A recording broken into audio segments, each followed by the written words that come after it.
If your YouTube TV video looks blurry, pixelated, or stuck on low quality, the cause is usually slow internet or incorrect video settings. Here's how to fix blurry streaming instantly. Step 1. Adjust your video quality. Play any video on YouTube TV.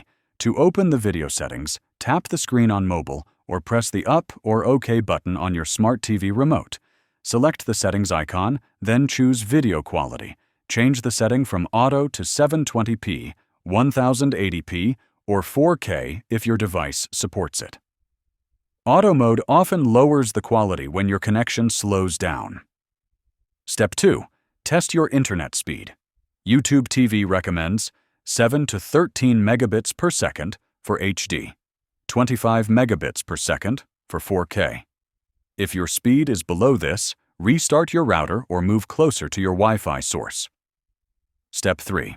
Use a faster Wi-Fi band. If your router offers multiple bands, switch to a 5 GHz network. It provides faster and more stable streaming compared to 2.4 GHz, especially on newer devices. Step 4. Restart the app and device.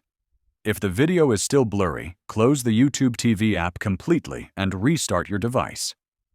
This forces the app to request a higher quality stream from YouTube's servers. Step 5. Clear the app cache on smart TVs. On supported smart TVs, open Settings, go to the Apps section, select YouTube TV, and clear the cache. This removes old data that can interfere with streaming quality. Step 6. Check the channel source. If only certain channels look blurry, the issue might be the broadcaster. Sometimes the channel itself is sending a low-resolution feed, so try switching to another channel to compare. Step 7. Update everything. Make sure both the YouTube TV app and your device software are fully updated. Outdated software can cause streaming issues and blurry playback. If this helped you, like the video and subscribe for more helpful YouTube TV guides.